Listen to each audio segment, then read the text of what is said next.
Nasdem dalam pusaran kasus Johnny G. Plate. Partai Nasional Demokrat, Nasdem, tengah menghadapi situasi sulit menjelang pemilu 2024. Salah satu kader utamanya, Menteri Komunikasi dan Informatika, Menkominfo, Johnny G. Plate, ditetapkan sebagai tersangka kasus korupsi proyek penyediaan infrastruktur BTS 4G infrastruktur pendukung paket 1, 2, 3, 4, 5 Bakti Kominfo tahun 2020 hingga 2022 yang merugikan negara mencapai Rp8 triliun. Johnny juga merupakan Sekretaris Jenderal Nasdem saat ditangkap oleh Kejaksaan Agung, Kejagung, pada Rabu, 17 Mei 2023, dan langsung ditahan.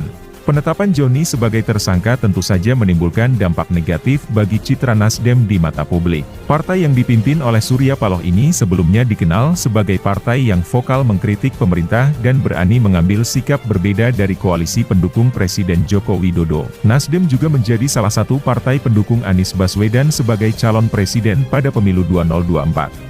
Namun, dengan adanya kasus korupsi yang menjerat Johnny, Nasdem harus berjuang keras untuk mempertahankan elektabilitasnya di tengah persaingan politik yang semakin ketat. Berdasarkan survei yang dilakukan oleh Indikator Politik pada 30 April, 5 Mei 2023, elektabilitas Nasdem berada di angka 6,2%. Angka ini menempatkan Nasdem di peringkat kelima dalam urutan partai dengan tingkat keterpilihan tertinggi. Padahal, Nasdem menargetkan bisa menjadi partai pemenang urutan kedua dalam pemilu 2024. Apakah Nasdem mampu mencapai target tersebut di tengah krisis kepercayaan publik akibat kasus Johnny? Pengamat politik dari Universitas Al-Azhar Indonesia, Ujang Komarudin, menilai bahwa Nasdem akan mengalami penurunan elektabilitas jika kasus ini terus bergulir hingga mendekati hari pencoblosan pada 14 Februari 2024. Apalagi, jika Kejagung menemukan adanya aliran dana haram dari proyek korupsi tersebut ke Nasdem atau anggota DPR.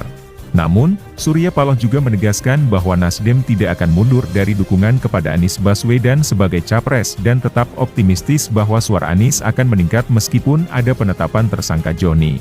Dengan demikian, Nasdem harus berjuang keras untuk meyakinkan publik bahwa partainya masih layak dipilih dan tidak terlibat dalam praktik korupsi.